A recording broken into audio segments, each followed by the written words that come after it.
Good evening, ladies and gentlemen. We welcome you to the Royal Albert Hall for the Journal of Wound Care and World Union of Wound Healing Societies Awards 2020. Now, with his own personal welcome, here is the Managing Director of MA Healthcare, Anthony Kerr. The Olympics of Wound Care brought to you by Molnica, Sanuwave, Essity, Ergo Medical, Hartman, BBI. Thank you to our sponsors for this evening. Welcome to the Journal of Wound Care and the World Union of Wound Healing Society Awards. I'm Anthony Kerr, Managing Director of Mark Allen Healthcare and publisher of the Journal of Wound Care. These awards are the most prestigious and well recognised awards in wound care. This celebration of achievement is measured over 4 years in a similar fashion to the Olympics. To be shortlisted in any category is a momentous achievement, and whether you are gold, silver or bronze, I'd like to congratulate you on behalf of JWC and the World Union. If and when the world gets back to normal and I should see you at an event, please come over and say hello, and I'll make sure I can buy you a drink to celebrate. Today is going to be a wonderful day of celebration, and then followed from this we'll have a week-long educational series of webinars which supports categories and gives education, all of which will be CPD accredited, so I hope to join you also in the week. Please remember to celebrate these achievements. We will send you award certificates and a nice rosette which you can add to your social media or digital communications. Please make sure you follow us today at Twitter, #JWC Awards, and join in with the fun. So without further ado, I'd like to introduce our editor, Negin Shamsin. Thank you, Anthony. Good evening, everybody. We're joining you here virtually for JWC and World Union of Wound Healing Societies Olympics of Wound Care Awards tonight. As you know, we were supposed to be at the Royal Albert Hall, and we would have loved to have met you all in person and spent the evening together. However, unfortunately, due to pandemic reasons, you're all joining us virtually from your homes tonight, and we appreciate you logging in and watching us tonight. We do have a Twitter handle for this evening, and so I do encourage you to come and interact with us and your colleagues during the show. And we've got a great show ahead anyway. It's going to be a 1-hour show celebrating 15 categories of wound excellence. So please stay with us. I'm sure you will enjoy it. It's my honour to present Hugh Edwards, who's our host for this evening, who really requires no introduction. He's been the face of British television for the last few decades, hosting events such as royal weddings, election coverage in the UK and the US, as well as Trooping the Colour and many other programmes, as well as News at 10. He's been an avid supporter of healthcare workers throughout the years, and particularly over the last year, he's seen firsthand all the repercussions of living through a pandemic, and he is very keen to celebrate your hard work and excellence tonight. So without further ado, let me present Hugh Edwards, who's our host for this evening's awards. Megan, thank you very much, and good evening, everyone. Dear friends, wherever you are watching, I'm delighted to be here, just playing a very small part in your celebration. And I have to say, having read through all the citations, how impressed I am by the work that's been going on, often in difficult circumstances. And of course, my day job is all to do with reporting what's been going on in the world. And lots of our reports have been about workers in health, wherever they are, dealing with all kinds of circumstances, often at risk to their own lives. So for me, it's just a matter of respect and admiration, if you like, for all that you do, that I'm here today, and to introduce the awards, to say a little bit about what they are, and to congratulate people as we go along.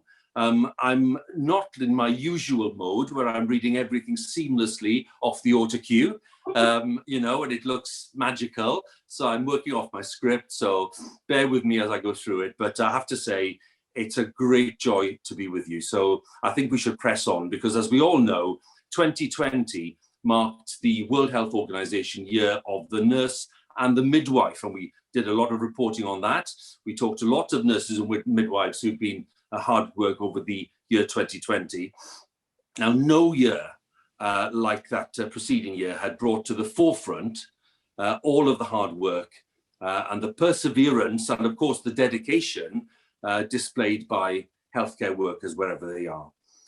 Now, the National Health Service and, moreover, healthcare workers all around the world have provided a really exceptional level of care, and they've shown enormous commitment to patients in very difficult circumstances, as we know, often at risk to their own lives. And I think that's really been brought home to millions of people in a way that it hasn't been in the past. Now, as the pandemic spread rapidly throughout the world in 2020, many patients had to be ventilated. They spent long periods of time in intensive care with resultant wounds, as lots of you will know. And all of that, the result of pressure damage, venous ulceration, loss of digits and extremities, and diabetic wounds. So a big range of conditions and wounds to be dealt with. An already challenging job was tested to the limit, as we know, during the conditions of the pandemic. Very long hours spent in personal protective equipment, with all of the constraints and all of the discomfort that involves, and some staff themselves developing the kind of pressure areas on their faces from long-term mask usage. One of my best friends is an anaesthetist in a hospital in South Wales. He's been in the full PPE kit all along, and telling me that actually that's caused him a lot of problems, and he needed some treatment because of that. So it gives me pleasure, but it also gives me a sense of respect and admiration to announce the categories for the nominees of this year's Journal of Wound Care and World Union of Wound Healing Societies, because that's what this is all about, as you know. Before I do that, I'd like to announce our chosen charity this evening. Our chosen charity, I'm very proud to say, is Pancreatic Cancer UK. This is a relatively small charity if you compare it with the kind of charities that are to do with the British Health Foundation or lung cancer or the bigger known charities.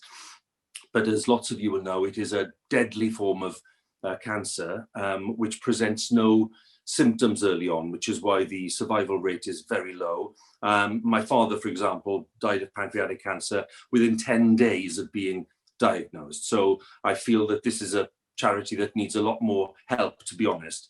So I'm really grateful to you for supporting it. Apart from their extensive work with researchers and policymakers, NHS partners and industry to transform access to treatments, they also provide immense support for those diagnosed and for their families. It's wonderful work. So here's some information for you about the amazing work that they do. Hello, I'm Dave. I was diagnosed with pancreatic cancer early in 2015, and we're just coming up to the 5-year mark now, and I'm still here. I'm Diane. I'm one of the specialist nurses at Pancreatic Cancer UK, and I work on our national support line. I think when you're given a terminal diagnosis, regardless of all the films and movies you've seen where there's tears and heartbreak and happy endings, you know when it's real life that's not going to be the case, and there's nobody to turn to. And Sue did a bit of research on the internet, and then it was you that found it, wasn't it? And then ended up ringing Diane. Yeah, and you get a leaflet as well in a pack that you're given with all the additional information, and it's on there. So as you're dealing with doctors, surgeons, specialist professors, you do feel isolated, and you feel like you need somebody who understands more on your level. So when I came home, Dave was in Manchester, when I came home I decided that I was going to pick up the phone. And I did, and I got more than I really had hoped for. She was lovely, she was down to earth, she was honest, and became a friend from day one. Getting a diagnosis of pancreatic cancer is very difficult. It's a very anxious time, it's quite a devastating time. It leaves people often quite lost, not knowing where to turn. So picking up a phone and speaking to myself and the other nurses, I guess it's very much like having an arm around the shoulder, even though we never get to meet people face to face. We can talk through things, listen to their anxieties, and hopefully make that a little bit of an easier journey for them. She's a major part in our life, and because of that she's more part of the family, I would say now, than somebody you just pick up the phone to. She's a big part of indispensable. She's a big part of our family.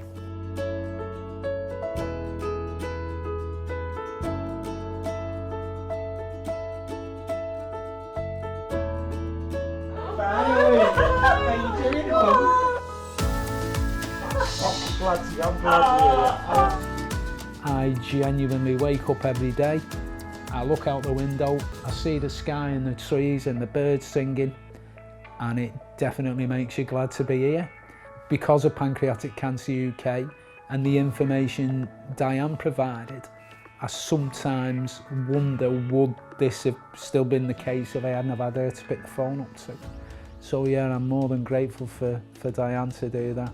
It's very humbling when people thank us for what we do for them. It's an amazing opportunity to be part of people's lives at this really difficult time and part of that journey. And you know, doing a job that we enjoy doing, it's just a very humbling experience. I think if I come across someone who'd been given a pancreatic cancer diagnosis, even before the treatment was to begin, I would recommend that they run the helpline. Get some practical advice, get some emotional support, because believe me, you're going to need it, and they're the people to give it to you.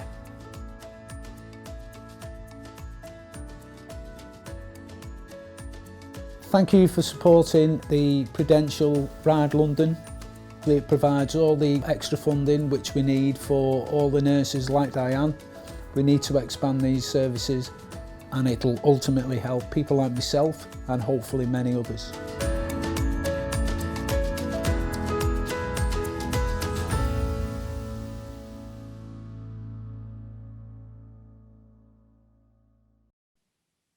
So that gives you a sense of what Pancreatic Cancer UK is all about. And if you want to support them, well, there you have all the details on screen for you, and different ways for you to get in touch and to offer your own support. But many thanks for choosing the charity to be nominated in these awards. I'm grateful for that. Right, it's time to announce the nominees and winners of the JWC World Union of Wound Healing Societies Awards for 2020. So let's get underway, shall we?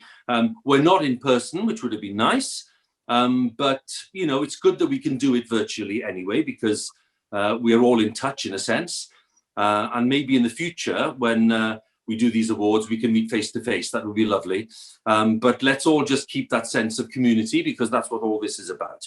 And as you know, we received so many brilliant and outstanding entries, which gave the panel of international judges a rather tough task of choosing the final 3 in each category. The gold medal winners have been selected, and of course many silver and bronze finalists. And I should say at this point that just to make it to that last 3 is a big achievement. Lots of focus always on the winner, rightly so. But I feel in these award ceremonies that lots of people come very close to winning and their work is exceptional. So just to make it to this stage is a really, really good thing. So let's keep sight of that, shall we? We'll remind ourselves of the shortlists in each category, and then the results will be announced in reverse order. Now we're going to start with our first category, which is the exceptional services to wound care during a pandemic. So a sharp focus on the challenges that we've had over the last year. Now, during 2020, as we know, the COVID-19 pandemic provided a huge additional challenge to the already arduous task of wound care. The Tissue Viability Society has contributed immensely to the maintenance of wound care standards during the pandemic. Initially started back in 1979 as a regional group of the Wessex Rehabilitation Association, they became a national society in 1980 and gained their charitable status in the 1990s. And in the past year, they have provided exceptional resources for healthcare professionals and the general public on the management of wounds. So a big thank you for your care and for your dedication to wound care. Huge congratulations to the Tissue Viability Society on your contribution in this area. And here to accept the award with our great applause virtually is Linda Primmer, who's chair of the TVS and the trustees of the TVS. Well done. Thank you. Thank you very much. It's excellent. Thank you. Yes. Thank you. We're truly honoured. Yes. Hi, I'm Linda Primmer, and I'm currently honoured to be the chair of the Tissue Viability Society for the UK, which is a multidisciplinary society. And I'm also the community tissue viability nurse for NHS Lothian and covering Edinburgh, East and Mid Lothian here in Scotland. So brilliant. Thank you very much. Oh, hi, I'm Nikki Stubbs. I'm a tissue viability nurse by background, and I work in Leeds, and I'm a trustee of the Tissue Viability Society and have been for several years, and really value the contribution of the TVS and how it's been recognised for this award. That's brilliant. Hi, I'm Jo Swan, and I'm Senior Lecturer at Birmingham City University in Tissue Viability.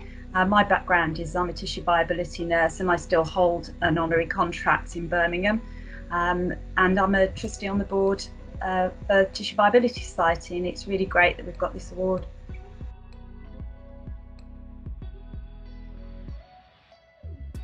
Yeah, the Tissue Viability Society themselves, on our webpage, we have some excellent resources clinicians all over the country can access to help them in their combat wound care and skin integrity during the pandemic in these exceptional circumstances. And personally, in my community practice, we've had to adapt by using virtual wound care and having NHS near me, which is video conferencing for patients, so that we can still visualise their wounds and give them wound care, and follow that with a visit if really necessary.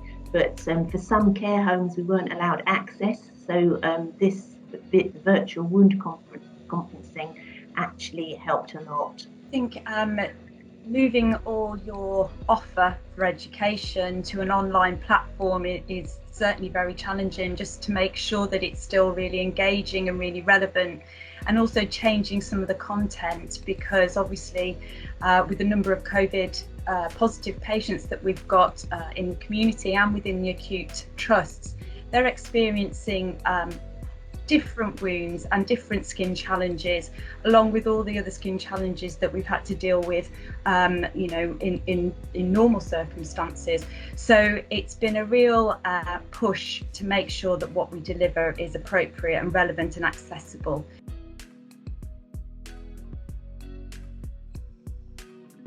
Yeah, so we revised our clinical strategy this year, and one of the things that's very important to the Tissue Viability Society is about being inclusive, but also about being able to reach out as a society and ensure that we support other clinical staff or other staff that are giving clinical care as best we can. And to that end, we did a sponsored walk this year, and as you can tell, we're quite a disparate group in the sense of the geography. So, you know, we've got members from Scotland, Northern Ireland and England, and we all came together virtually to do not a virtual walk, but a sponsored walk, with the aim to develop skincare champions and to fund a pilot. Because I'm sure, like everybody else, we were astounded by the commitment of carers in care homes and in care agencies, ensuring that during this really unprecedented time that they were ensuring that their residents and the people that they cared for got the best possible care with the least possible risk. So we're just trying our very best really to support people at this really difficult time. And in actual fact, I think that this awful situation has really brought out the best in our society and in this charity, and we are so proud of what we've managed to achieve and how we're able to support people in really difficult times.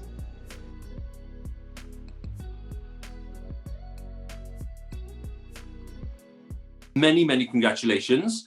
The first person to accept an award this evening, so enjoy the rest of it and bask in the glory.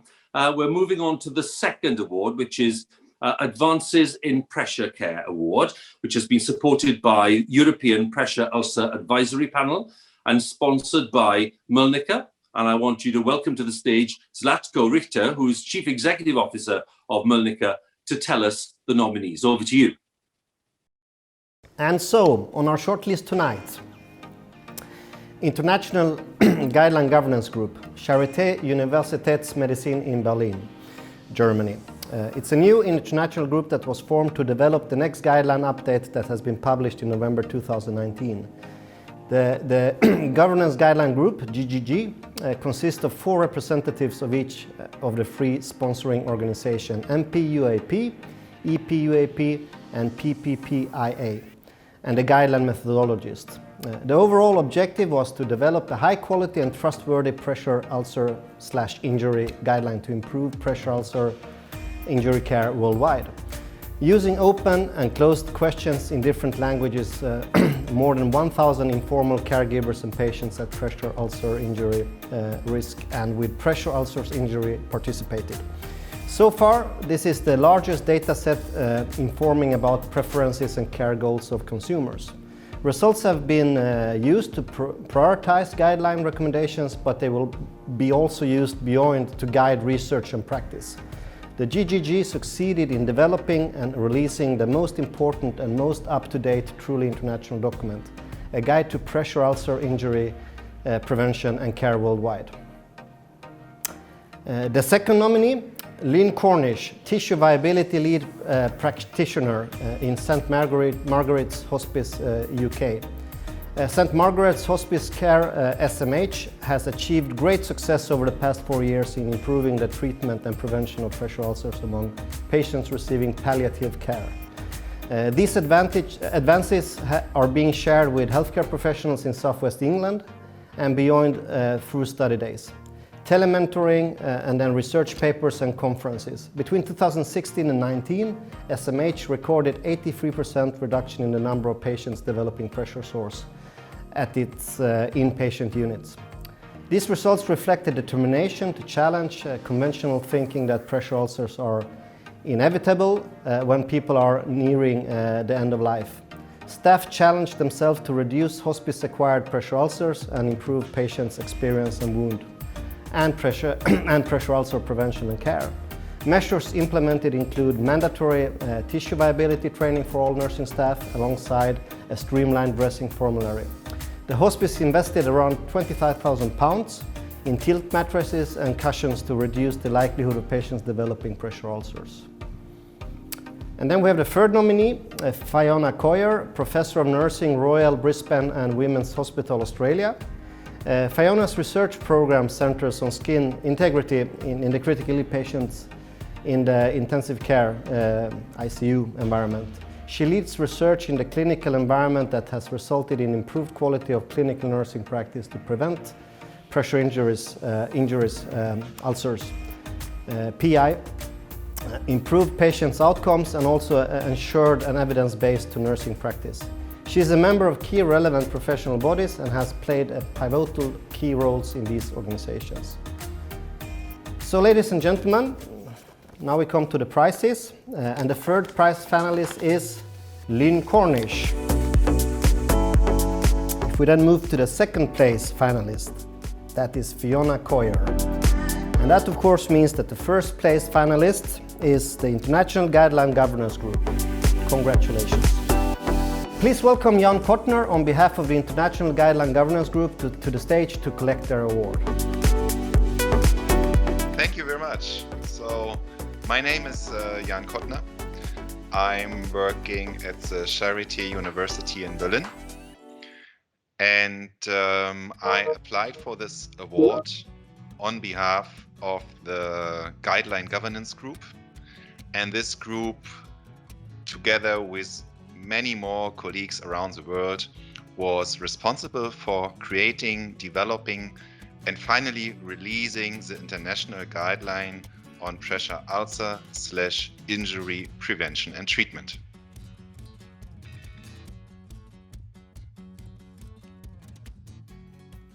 So in more than 10 years ago, the first international guideline was created, and this was a joint project by the European Pressure Ulcer Advisory Panel and at that time the National Pressure Ulcer Advisory Panel.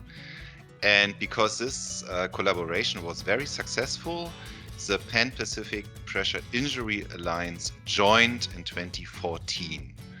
So guidelines normally are due for revision every 5 years. So the decision has been made to continue this very successful collaboration, and the three organizations with many more colleagues then developed the next update, which was released last year, 2019.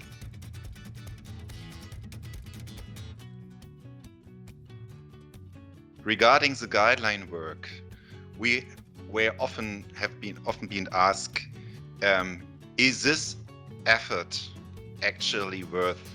So you put a lot of energy, hours and hours and money in to create a guideline. So is this really needed to be updated and so on? Now, as you said, we have the COVID situation, and what is very clear for 2020 is that pressure ulceration, pressure ulcer prevention and treatment is extremely important. And this underlines and supports the importance of our work and also motivates us to think about the next update already.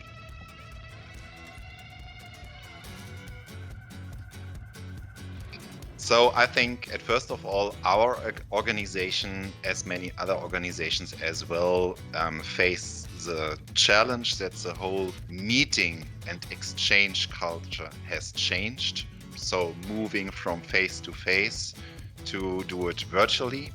And I think it has advantages and disadvantages, and we really need to find a balance between both.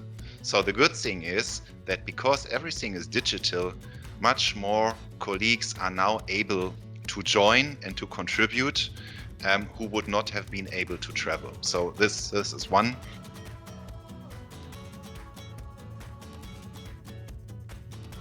As early as possible, make yourself familiar with the latest evidence in the field and go for trustworthy guidelines.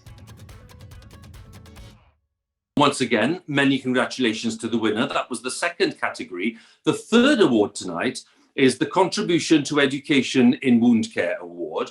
The award has been kindly sponsored by SANUWAVE and supported by the AAWC. And I want you to welcome Kevin Richardson, who's Chief Executive of SANUWAVE, to tell us the nominees. Over to you, Kevin. Here are the nominees. Karen Usi, Professor of Skin Integrity, University of Huddersfield, UK. Karen specializes in tissue viability and wound management. Karen and her team have written and validated a master's level business skills module. The module is an example of successful tripartite working between academia, clinical practice, and industry missions to access appropriate education and training to enhance patient outcomes. The next nominee is Ayseh Karadag, Professor, WOCN, Koç University School of Nursing. Karadag graduated from Hasepti University School of Nursing as valedictorian in 1992. She has been serving as dean since 2017. Following her establishment of the first stoma therapy unit in 2020 at Gazi University Hospital in Ankara, Turkey, She initiated the WUWHS certified training program in cooperation with the Turkish Ministry of Health in 2001. Next nominee is Professor Hari Krishna Nair, Head of Wound Care Unit, Kuala Lumpur Hospital, Malaysia. Hari is the head of the National Training Committee and started training in all states in 6 zones in Malaysia. He managed to bring the nursing division into the fold of the nursing care management.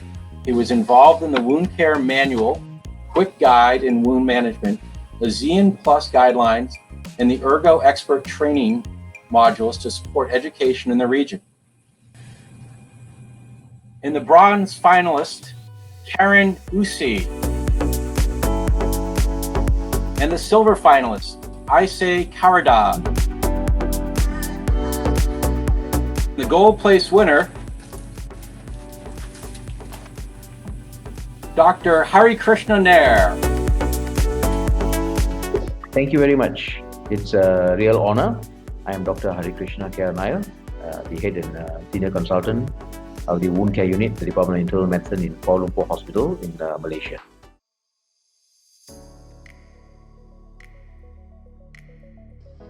I think one of the most important things is, as educators, we find that the teaching of students at any level, basically at the post-basic level, at the paramedic level, at the degrees and masters level, is actually very, very important.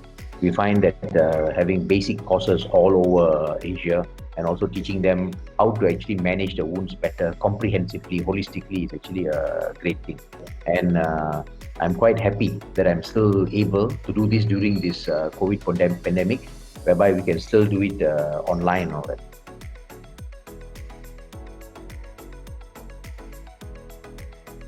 Okay, one of the things that we have done, I might divide it basically to locally, regionally, and internationally. Now, locally, what we did is in the last 4 years, I was able to actually set up the post-basic in wound management. It's a 6-month program whereby all paramedics, nurses, and assistant medical officers can actually join. And 6 months is a full physical course whereby the Ministry of Health conducts it, and we actually look after them. I mean, in terms of lectures, in terms of attachments to my center and all that. And then at the same time, we've also started the certificate in clinical wound care, which is more for the doctors and also for those people who are working to actually come for 6 months. So this is another 6 months course also which is going on. And interestingly, we've also started this postgrad diploma, basically with collaborations with 2 different universities, Sigmund Freud University and also the Lincoln University in Malaysia and the Institute of Health Management in Austria. So that actually helps to give them some certification on. At the same time, also we've also started to conduct some cases, some courses with the Initiative Chronisch Wunden, which is the ICW, and we have got lots of basic wound courses, which are actually conducted zonal. That means basically north, south, east, west, and also in the Borneo area. There's about 6 areas there, and then also in terms of 16 states in Malaysia, and every state also there are wound courses being conducted. And I'm head of training under the Ministry of Health. So under Ministry of Health, all these centers actually get trained, and we have about 135 hospitals which we have trained, and another 425 health clinics. Congratulations once again, another deserving winner. Our next award this evening is the Most Progressive Society Award, and it's kindly sponsored by the World Union of Wound Healing Societies. And I want you to give a warm welcome to our virtual stage to Gulnaz Tariq. Thank you very much. So on the short list, we have World Council of Endostomal Therapy, and it's a global association of nurses, which is a registered charity in the UK with the central office in USA. The members are from 60 countries and provide care. They provide care to the person with ostomy, wound, and continence needs. The other progressive society shortlisted is Malaysian Society of Wound Care Professionals. They are very instrumental in collaborating with WUWHS, Wounds Australia, Wounds Canada, and other wound care societies globally. The wound care program kit is the most important project to support the various wound teams from different specialties in the different region and countries without discriminating against race, creed, and religion. The other societies which has been shortlisted is International Lymphedema Framework. The ILF is a UK charity-based association. Their vision is to improve the care of people with lymphedema and related disorder worldwide through research, education, advocacy, and effective care. They developed national framework to work together under the umbrella of ILF to achieve its aims. A key strategic goal of ILF is to provide international evidence to the size and impact of the condition and to develop outcomes measures. And the ILF has grown rapidly within 15 national framework in Australia, Belgium, Canada, Denmark, France, Greek, Ireland, Italy, Spain, Netherlands, South Africa, Switzerland, Turkey, USA, and Wales. The other association which is shortlisted for this progressive award is Brazilian Association of Endostomal Therapies, called WUWHS. This institution is scientific, cultural, multidisciplinary, and non-profit association. It's founded in 1992. In the last 4 years, it has developed activities related to care for people with ostomy, wounds, and incontinence. The attention was given to activities to meet the demands of people with wounds, especially in preventative and educational aspects. The other association which is shortlisted for this progressive award is National Pressure Injury Advisory Panel. The Pressure Injury Advisory Panel is a non-profit organization of the professionals. It's impacting and guiding pressure injury prevention and management at international, national, and individual clinical level, and their mission of providing interprofessional leadership to improve patient safety, outcomes in pressure injury prevention and management through education, public policy, and research is evident in various initiatives.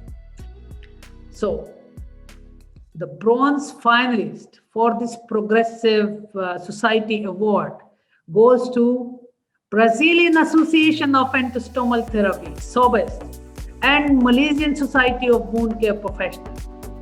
The silver finalist award goes to National Pressure Injury Advisory Panel, NPIAP, from USA.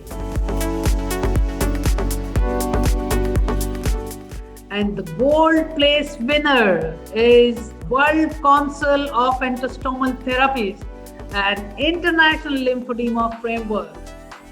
Big round of applause for these two and for all.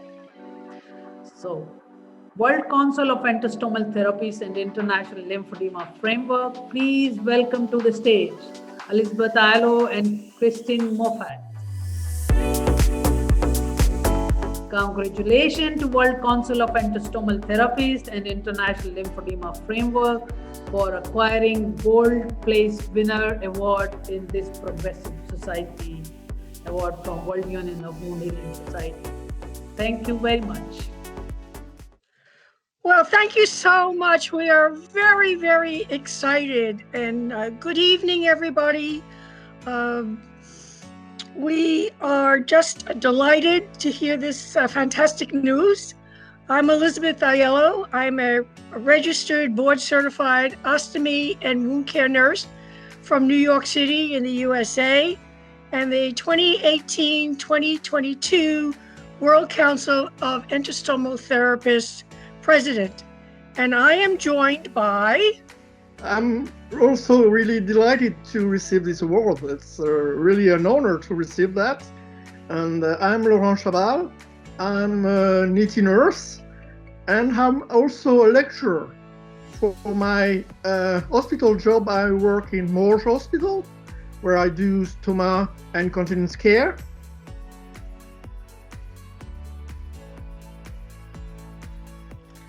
Well, for me, the most exciting thing has been partnering with Laurent, who is teaching me French. Bonsoir. Bonsoir. Together we provide leadership for our fabulous and wonderful international volunteer elected board members who are from Africa, Asia, Europe, the Middle East, West Asia, and North America.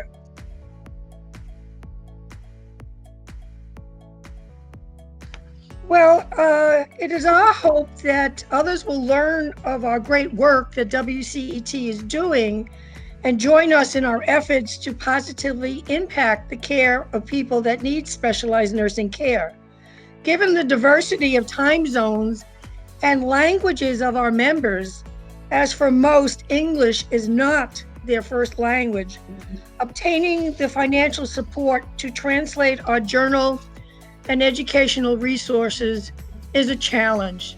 Oh yeah, because beside our daily job, find time to get all that done in this volunteer commitment has been possible because we have acted as a team. Our strong international executive board dedication with the support with our company management, publisher, international delegates, and all our members have allowed us to achieve beyond our strategic plan.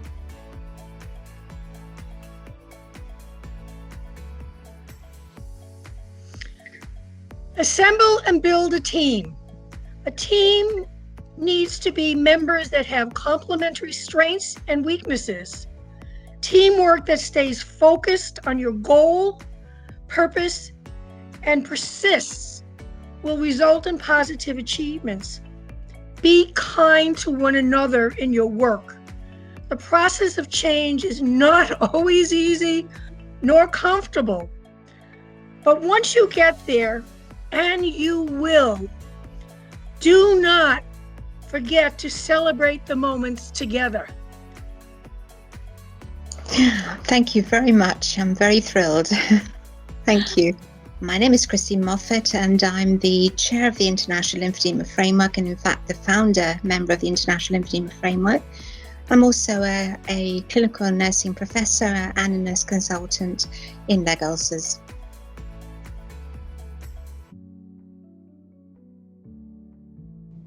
It's been a very tough year, hasn't it, for everybody? I think it's taught me the value of life, of people, of relationships and friendships, of freedom, and I think a deepening respect for humanity and what humanity can do together to help each other.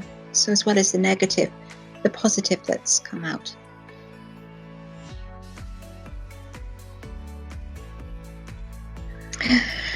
Oh, well, I very much would like to pay tribute to the whole board and the whole work of the International Lymphedema Framework. We're a charity dedicated to improving the care of people with lymphedema and lymphatic-related disorders worldwide. And we've tried to tackle some of the big issues, and I think the work really falls into a number of areas. Firstly, we did the first big international epidemiology study called Lymprint, which was trying to calculate the number of people in health services across the world who suffer with chronic edema and wounds.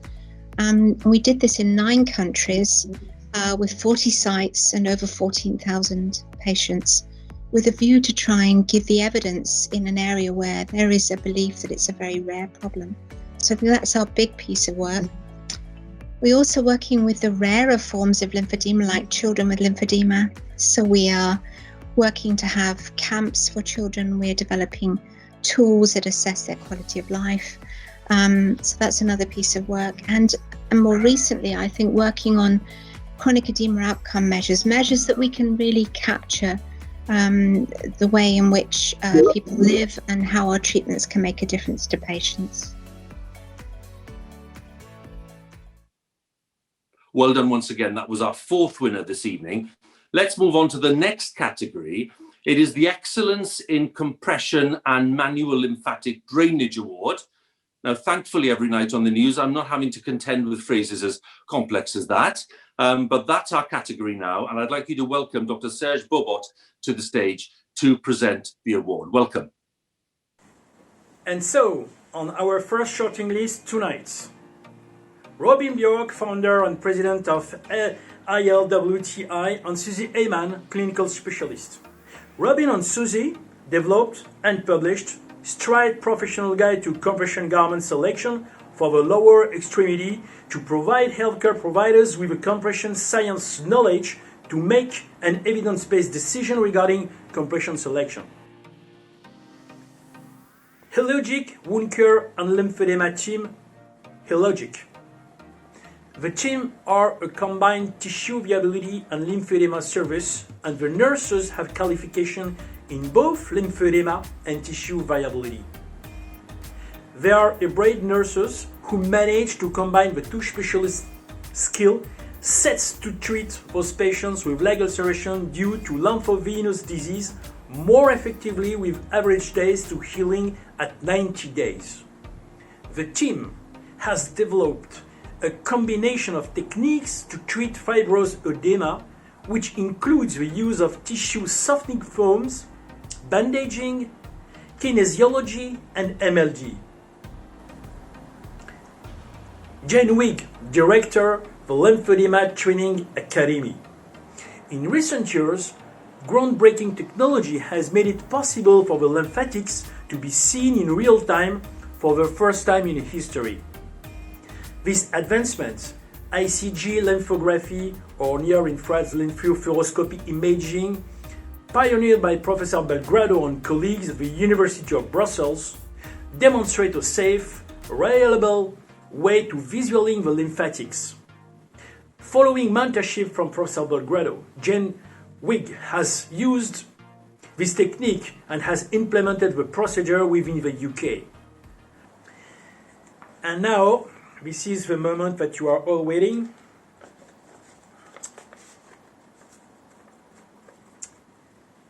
Hologics Wound Care and Lymphedema team as the bronze place finalists.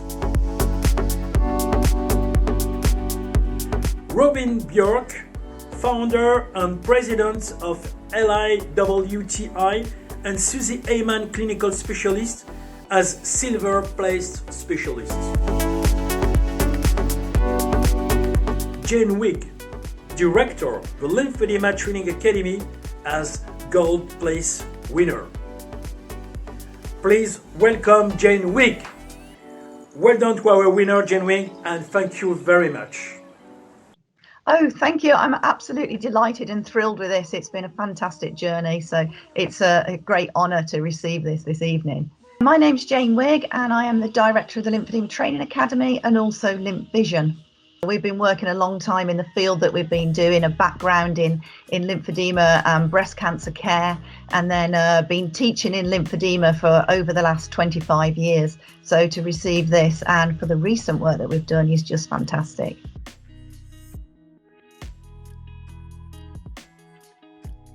I think the first thing it's taught us is to be grateful for life. You know, for those of us that are living and surviving this and we have that opportunity, it teaches us that we need to do the best that we can with our lives and be grateful for that every day.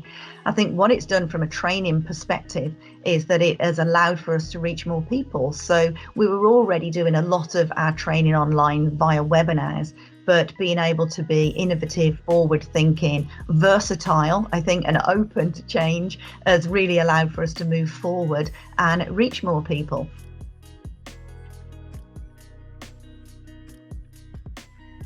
Yeah, so what we've done over the last 4 years is we've been working with pioneer Professor Jean-Paul Belgrado, and he has really been instrumental in the world of looking at fluoroscopy, and that's what I've been doing. So we have introduced fluoroscopy mapping clinics, which mean that we inject a dye into the lymphatic system and we can see the lymphatics in real time for the first time ever. So this has not been able to be done before.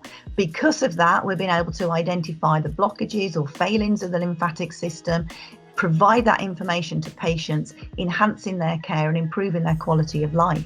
And of course, what we've learned from patients and the research presenting at conferences internationally has allowed for us to put that into our training.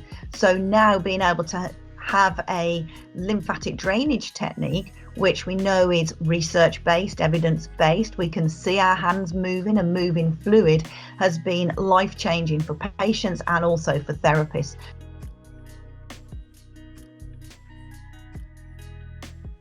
I think the key thing really is about awareness, not just about fluoroscopy and how that can help shape the future, improve outcomes for patients, but I think that also what it does is it increases the awareness of lymphedema.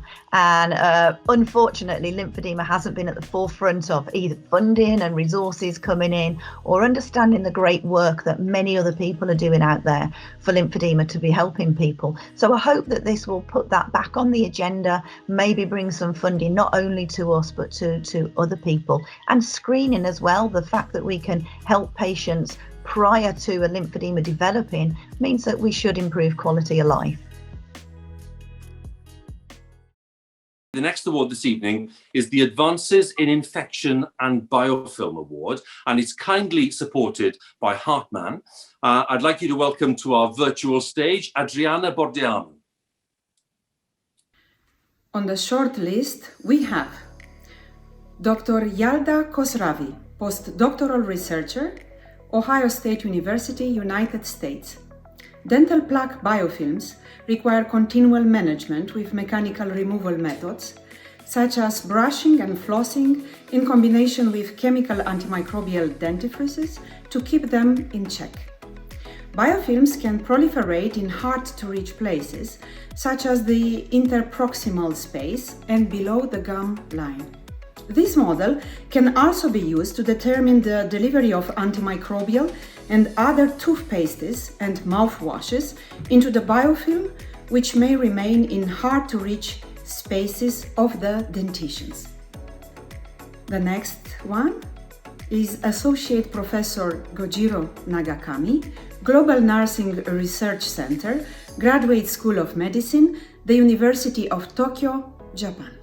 We offer biofilm-based wound care system, a combination of wound blotting as a point care testing for biofilm distribution and performance of ultrasonic debridement for promoting wound healing. This technology has been approved by Japanese government and is now commercially available in Japan as a point-of-care biofilm detection tool.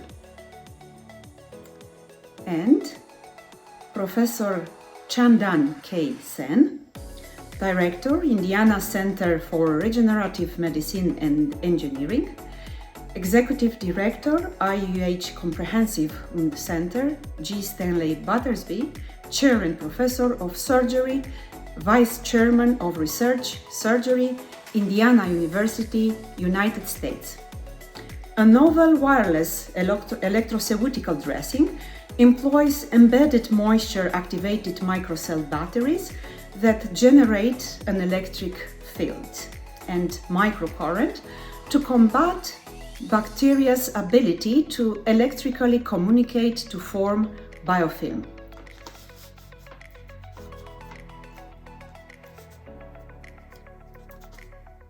The bronze place finalist is Dr. Yalda Khosravi.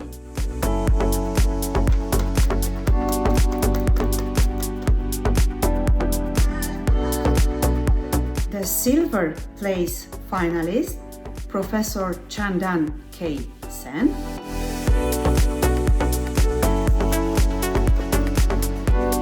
And the gold place winner at this category is Mr. Gojiro Nagakami. Please welcome to the stage Mr. Gojiro Nakagami. Thank you very much, everyone. I am Gojiro Nakagami from Japan, and I really appreciate this opportunity to introduce our work at this time. I've been working as an associate professor of nursing at the Department of Wound Care Management of the Graduate School of Medicine. I'm very much involved in both basic and clinical research related to how to heal wounds, especially infection control, to understand how wound infection develops and how to manage the infected wounds. And another major role of my job is to train graduate students to make them an independent nurse research scientist, mainly in the wound management field.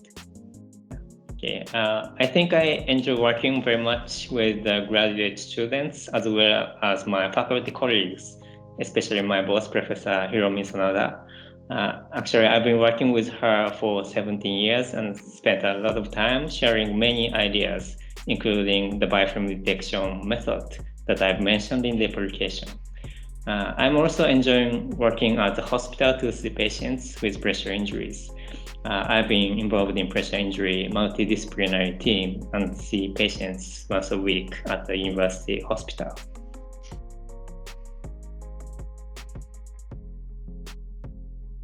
Like many of you, 2020 has been a challenging year for us. In particular, my clinical research was severely limited, which greatly affected my research. On the other hand, there are many research opportunities that could be promoted thanks to this situation, such as the remote wound management project or artificial intelligence related research studies.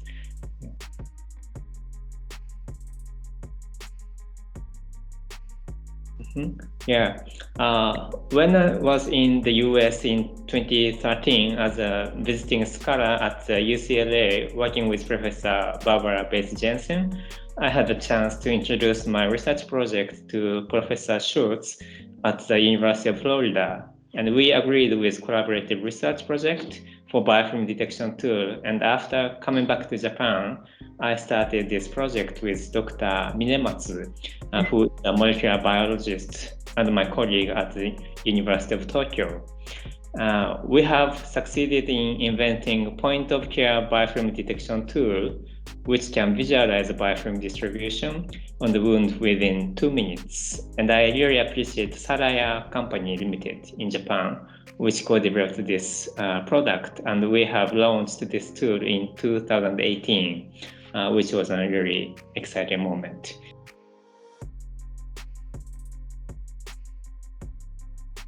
Really important just to think how we can improve the clinical practice.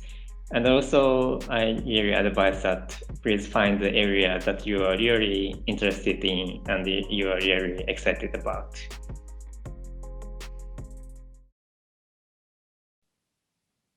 Yes, the winner of our 6th award this evening, and once again, our warm congratulations on setting the highest standards, and enjoy the rest of the ceremony.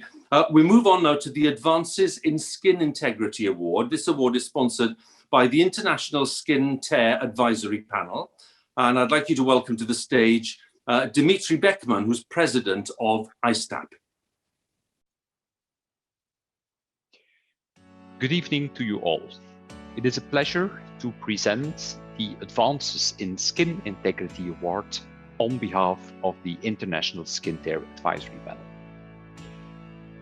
Today we have 3 important individuals being shortlisted for this award, and I will start with presenting the nominees. So the first nominee is Suzanne Maloney. She is the CEO and founder of Hydromet Solutions. Suzanne Maloney has been living with hidradenitis suppurativa, or HS, for over 20 years. Patients with HS, they experience chronic pain, widespread discomfort, restricted movement, and high levels of exudate. Suzanne invented a solution that works and is founded by Hydromet. She has taken a patient-focused approach through the development and commercialization of HydraWare, a wound dressing system for difficult retention areas of the body. It is with this vision that she wants to become a leading lady in developing an adhesive-free wound dressing for chronic wounds. The second nominee is Fernanda Mateus Geros Schmidt, a doctor professor at the Federal Institute of Education, Science and Technology of Southern Minas Gerais, Passos City in Brazil. Fernanda is a WUWHS nurse. She's dedicated to stomotherapy nursing care in oncology for over 10 years. The prevention of radiodermatitis has always been a deep concern for her. As a result, the use of vitamin E containing nanoparticle cream demonstrated potential protective effects against oxidative stress for radiotherapy-treated skin. The first results from this study will be supported by a more definitive clinical trial. And then the third nominee is Dr. Kimberly LeBlanc. She's the chair of the WUWHS Institute in Canada, and she is well known for her global awareness of skin tears. Kimberly's passion is in the maintenance of skin integrity. She has a keen interest in caring for those fragile skin patients, particularly among the aging population. Until recently, skin tears were not well recognized as wounds that could impact a person through comorbidities such as infection and discomfort, putting the patient at further risk. There was very little attention or research directed towards the particular wound etiology. Through the nominee's leadership in the establishment and global growth of the International Skin Tear Advisory Panel, or ISTAP, this is changing internationally. As the result of her vision and her leadership, ISTAP was awarded the WUWHS Most Progressive Society Award in 2016. So I will start with the bronze place finalist. And the bronze place finalist is Suzanne Maloney. Congratulations.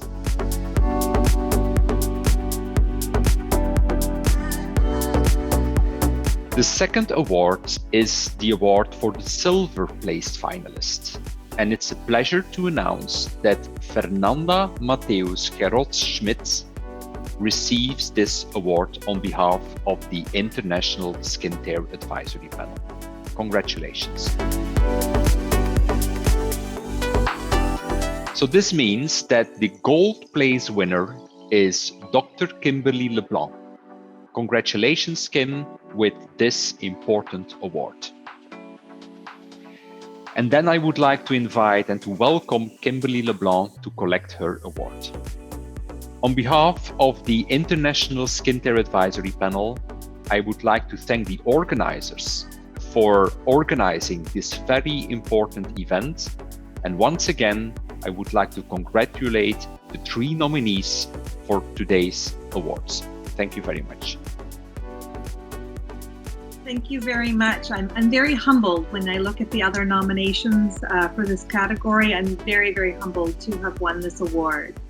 So my name is Kimberly LeBlanc, and I am the academic chair of the Association for Nurses Specialized in Wound, Ostomy, and Continence Canada, and I do maintain a clinical role as well.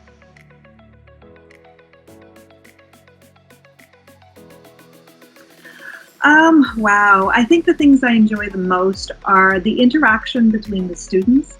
So getting to work with our students, but as well my clinical. I really enjoy wearing the 2 hats, so I get to go into the clinical practice, apply the best evidence in the practice, and then get back and share those experiences with my students to mentor them. Mentoring other students is one of the things that I really, really enjoy.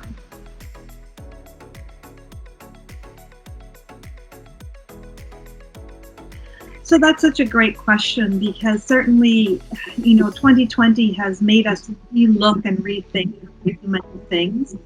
And what we tried to do was really, the group I work with, was we tried to look to see, okay, what positives can come out of this? And one of the positive things that we found was that other healthcare professionals who normally may not prioritize skin integrity are suddenly starting to take notice of the importance of skin integrity. So there's a group of us here in Canada that developed some best practice recommendations around skin integrity and for the critical care population.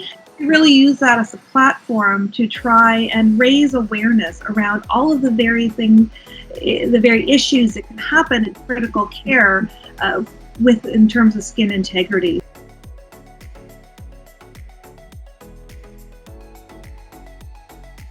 Oh, I have a phenomenal team. I am so blessed. I do work in several different international panels as well as Canadian panels. And I'm just so blessed in each one of these groups that I get to work with passionate healthcare professionals who are just so dedicated to their craft. And in particular, when you look at my Canadian group, I just have this amazing group of leaders who are clinical scientists, so they do research, but as well are at the bedside, not losing track of what's most important, which is a patient.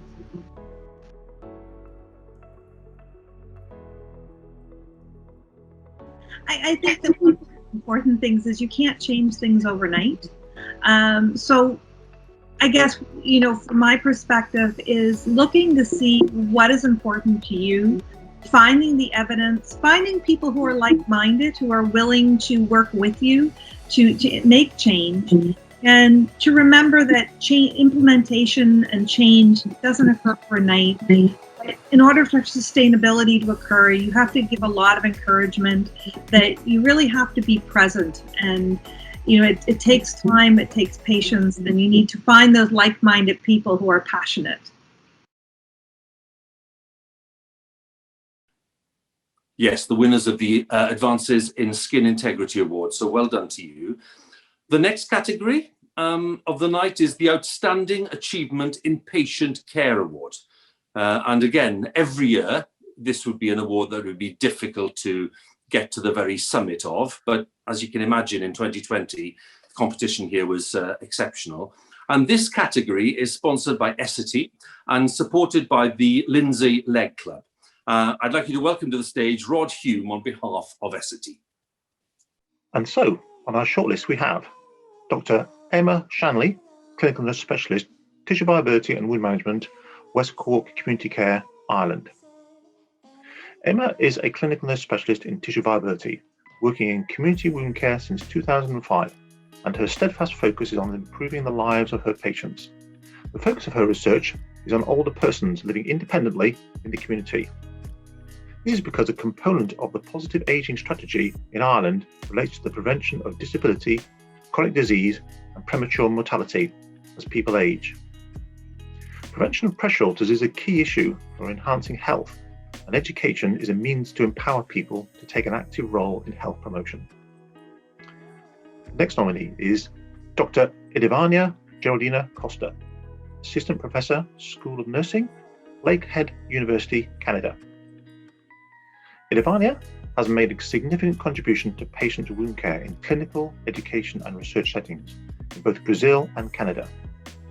Her model of care boosts individuals' self-expression and understanding of their situation to change behaviour and attitudes through collaborative care and support. She earned outstanding achievement for developing the first theory that explains patients' journey towards healing and the contextual factors influencing their ability to engage in SCM of diabetic foot ulcer. Her theoretical model also uncovers factors facilitating and limiting patient engagement, for example, access to services and resources, in SCM of chronic wounds. Factors that perpetuate inequities in social injustice and health. The use of an empowerment model to enhance patients' engagement in SCM of chronic wounds and advanced wound care practices and outcomes has been outstanding. And the third nominee is Professor Juan Bosco Ruiz Padilla, MD, PhD, Head of Plastic Reconstructive and Burn Unit at Hospital H+ San Miguel de Allende, Mexico. Too many patients, too little room led Juan to develop the project Virtual Beds in Guanajuato, Mexico. It consisted in training non-specialized doctors to solve general problems.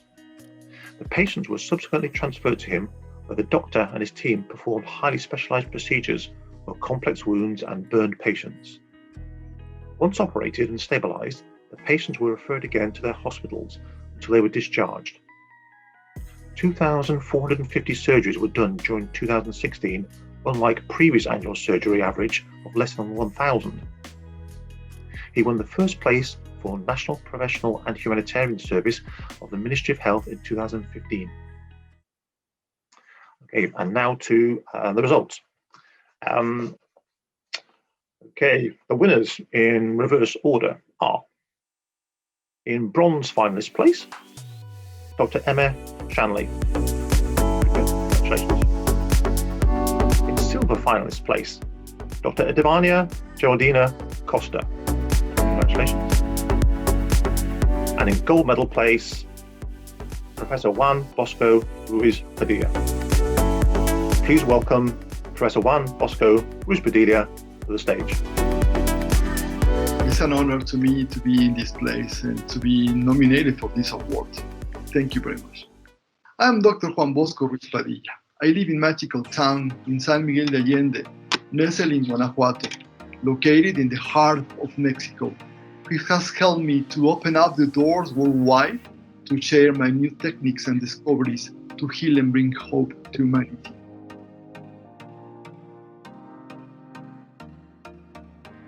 Well, my contributions are focused in acute and chronic burn patients. What sets me apart is my out-of-the-box thinking. I wanted to offer a comprehensive program where we could learn and understand our patients' medical history, lifestyle, and create a unique and sustainable healing approach. Being the best doctor goes beyond academic and scientific excellence. It implies dedication, sacrifice, love for others, generosity, loyalty, and honesty. It's to give the best of our abilities, knowledge, and values. It means building a future, contributing the strength and to benefits and working to improve and correct the challenges and taking risks and push hard for my dreams.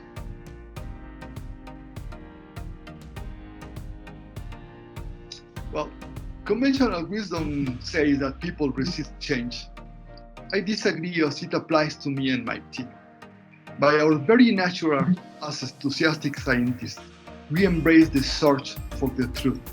We approach life with a basic optimism that says, go ahead, give it a try. My philosophy amidst the current events in 2020 is to adjust, adapt, try, and conquer.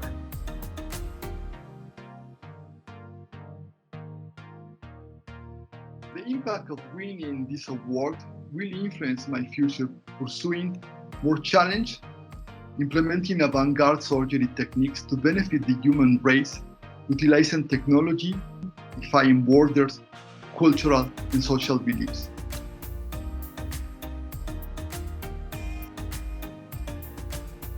The challenge, the unknown, fear, and uncertainty of current events like the pandemic.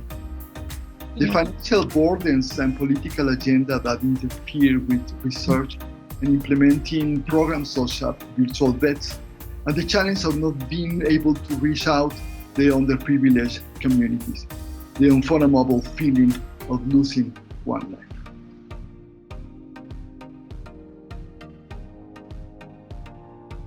Yes, be truthful to yourself. Do not quit. Persevere. Be resilient. Be passionate about what do you do with balance between yourself, your family, your profession. Have a hobby and have spirituality. It's very well done on outstanding patient care. What about Rising Stars? Because the next award is the Rising Star Award, the category sponsored by BBI and the World Union of Wound Healing Societies. So I'd like you to welcome to the ceremony, Kate Hancock from BBI. Welcome, Kate. And so on our shortlist we have James Lowell from the Cleveland Clinic in Abu Dhabi. James was nominated for his work in reducing pressure injury prevalence in a tertiary care hospital in the United Arab Emirates. James used the IHI model for improvement to implement a standard process for preventing pressure injuries. He implemented an S-skin bundle, monitoring tool and visual communication structure to help the frontline staff monitor the adherence to the evidence-based interventions for pressure injury prevention at the bedside. And the next on our shortlist is Malama Matthew from the Ambulatory Health Services in the UAE. Malama has been involved in the multidisciplinary approach developed with representatives from the ICU, surgical and OR nurses, medical and nursing informatics, surgeons and intensivists. And the final person on our shortlist is Adonis Dunker from the Amana Healthcare Medical and Rehabilitation Hospital in the UAE. This nomination is for a project which showed how the implementation of a best practice-based preventative intervention bundle can result in a hospital-wide reduction of skin damage incidents. And so we have our winners. Malama Matthew as bronze place finalist. Adonis Dunker as silver placed finalist. And that means that James Lowell is our gold placed finalist. Congratulations, James. Thank you. It's great to be here with you, and I'm honored. So thanks. My name is James Lowell. I'm a wound ostomy continence nurse, and I work for the Cleveland Clinic here in Abu Dhabi.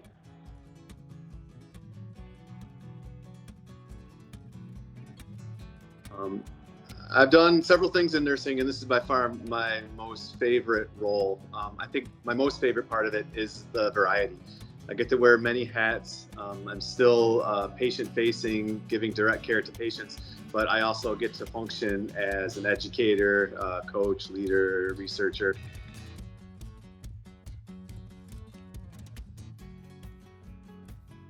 Yeah, it's been quite the year. The 2020, I think, has taught me that self-care is very important. It's good to take time and exercise and meditate and really work on self-awareness. You know, it's been a stressful year dealing with a lot of high stress situations. So these kind of mindfulness practices have really helped with keeping that influence and accomplishing my goals.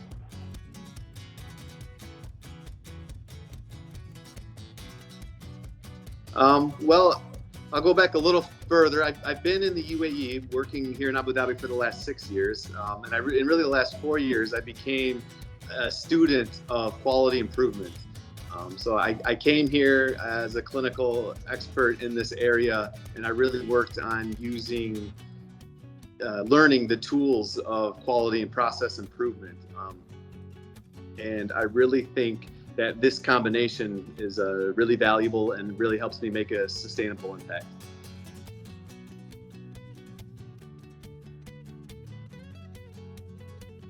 Well, there are many, many challenges. I think one of the hardest things in nursing is changing practice at the bedside. You know, we have all this evidence, we have people, we have tools to monitor and to measure. And I think that putting these together and improving patient outcomes is really challenging, but when you put in the work, it's also very rewarding.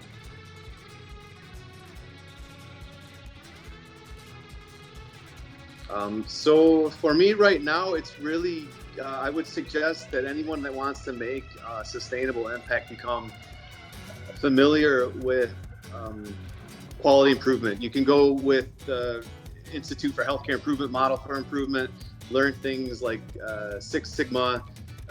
These types of ideas and these tools, they're there. And I think that any clinician, it would behoove them to use these. You know, they've come to us from industries, from Toyota, from the automotive industry, and I think a lot of them can be used in healthcare. And it's really helped me. I really believe this stuff is the secret sauce. It really helps. And with that winner, the penultimate winner, we've reached the final award of this ceremony. And this is for the Most Innovative Dressing or Device Award. This is our final prize, kindly supported by JWC and by the International Skin Integrity and Infection Prevention Conference.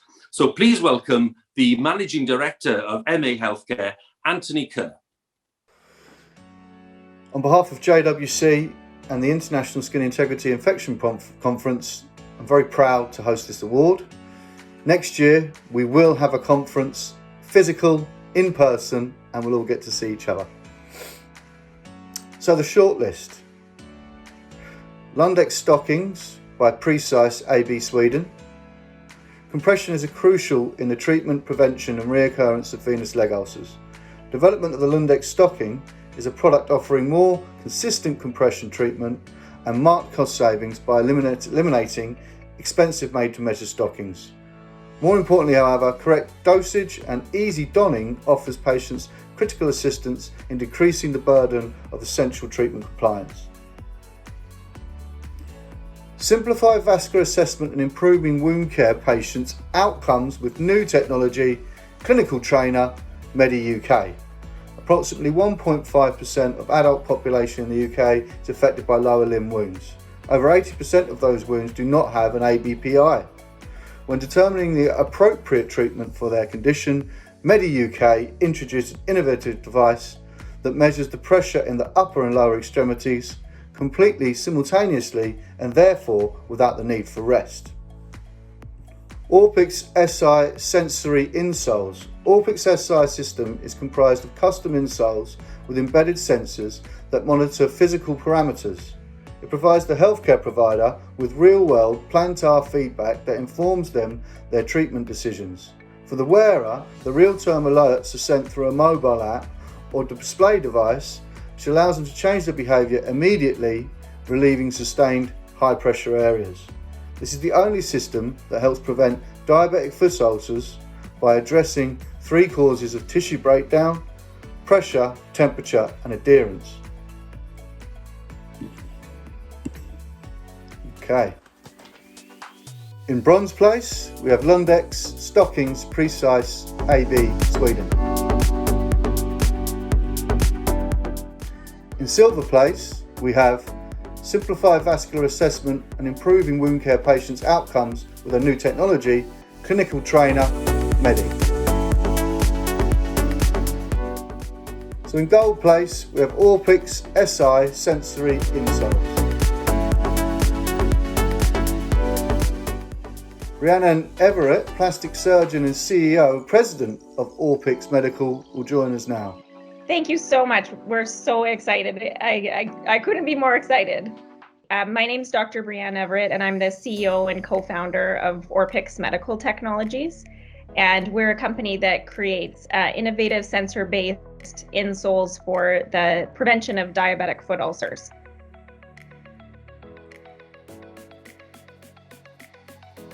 This company has been such an amazing experience for me and for the entire team, because it's been very challenging to get to where we're at today, to go through many iterations, get lots and lots of patient feedback, provider feedback, insurer feedback, and all along continue to iterate and move the device along. And it really feels like you're part of creating the future of wound care, and the whole team very much feels that way.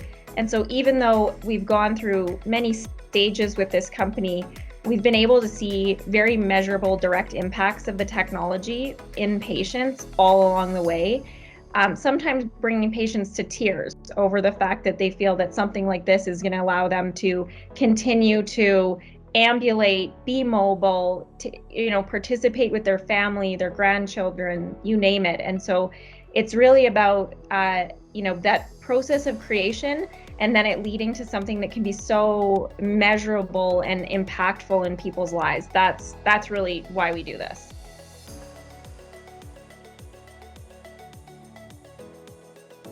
So we make custom manufactured insoles for people living with diabetes.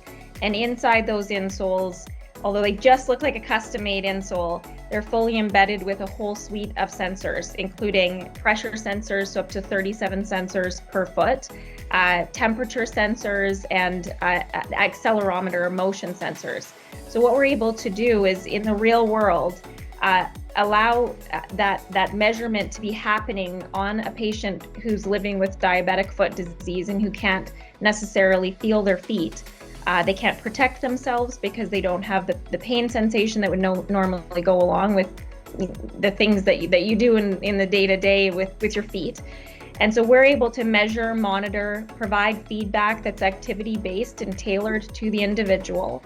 And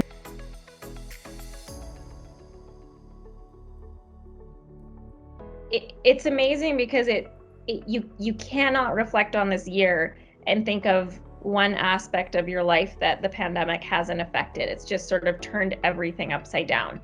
And I would say that there are two big adjustments. One is just in terms of just the functioning of the company. Obviously, we've had to do a lot of different things to keep everything going in the face of restrictions and trying to minimize human-to-human contact. So that's been a challenge. But that aside, I think this has actually been an incredible opportunity for digital health, remote monitoring technologies, and transformation into that space. We started this company because we knew that would be the direction of the future.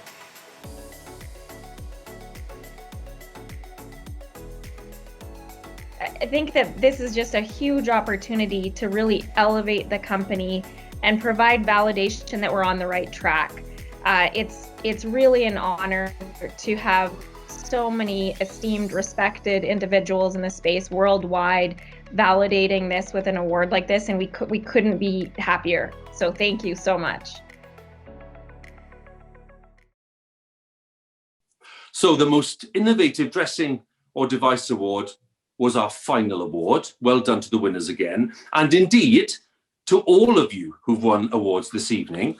But just to underline the theme, to be in the final reckoning is in itself a great achievement. So it's been a celebration of high standards for the winners, clearly, but really a celebration of high standards throughout the profession.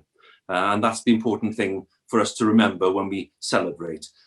I've been delighted to be with you. It's been lovely to be part of the award ceremony. Thank you for inviting me. Enjoy the rest of it, and I'll hand you back to Dr. Negin Shamsian, who's editor of IWC. Thank you everybody for staying with us throughout this show tonight. I hope you've enjoyed yourselves. Congratulations to all the nominees and the winners tonight. We look forward to receiving your nominations for next awards, and hopefully you can keep up to date on our website as to the closing date for applications. In the meantime, I'd like to thank Anthony Kerr, who's put together this show for you through hard work over the last few months, and George Allen, who is in charge of our events team for the JWC Awards and the World Union Awards, and also Tom Askew Miller. Without them, none of this would have been possible tonight. And, last of all, but not least, thank you to you for tuning in, and we hope to see you very soon in person, and take care of yourselves, and we wish you all the best. Thanks. Finally, our most sincere thanks to Hugh for accepting the invitation to host these awards this year. Thank you to the judges for their decisions, and to the sponsors with whom tonight's wonderful awards would not have been possible. So relax, enjoy, and celebrate. You've all earned it.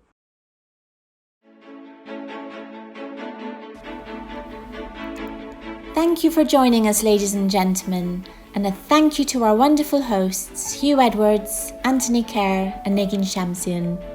Thank you and good night.